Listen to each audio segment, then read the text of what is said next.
proyekto ang mga kongresista o ang mga senador.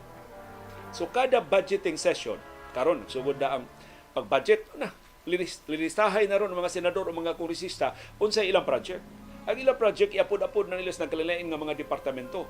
Paitan, doon na sila project nga daan at doon na nila isumiter sa Department of Public Works and Highways. Doon na sila project nga scholarship or eskwelahan at doon na sa Departamento sa Edukasyon.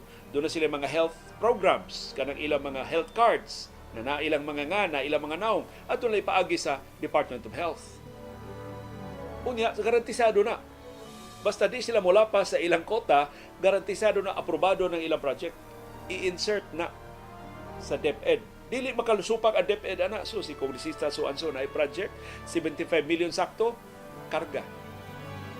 Inig-review sa COA, mura ramang project sa DepEd, mura ramang project sa DOH, mura ramang project sa DPWH. Why dag-anan ang COA? Pero pork barrel dito.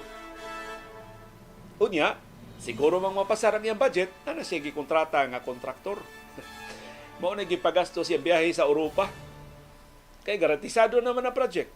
Inig-bidding, hunghungan na nitong DPWH atong kontraktor ha.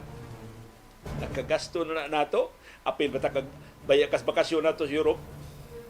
ayaw na iawad og lain. Pangita mo din paagi atong kontraktor may makadaog. Tuod man ilang kontraktor may makadaog. Pero makitaan man na sa COA, dili. Kaya di man na matagsa-tagsa sa COA. Kana mga proyekto, kinsa man inyo ni o sa kongresista ni, di man sana mutugan ang ahensya.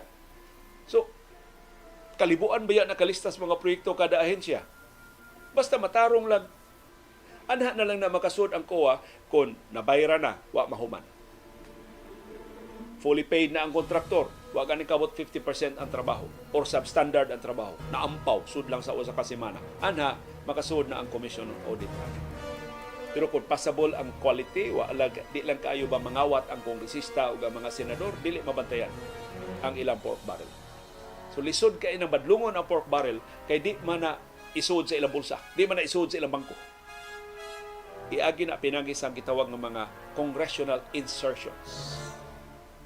In fact, dihay time na pag-abolish yun sa pork barrel, gitawag ni og CIA, Congressional Insertion Allocations, sa mga senador o sa mga kongresista. Pero sila rin nahibaw na. Ang COA way kalibutan na labaw na tama nga magbubuhis, nagmata ng tagbuntag. Anang ilang maniubra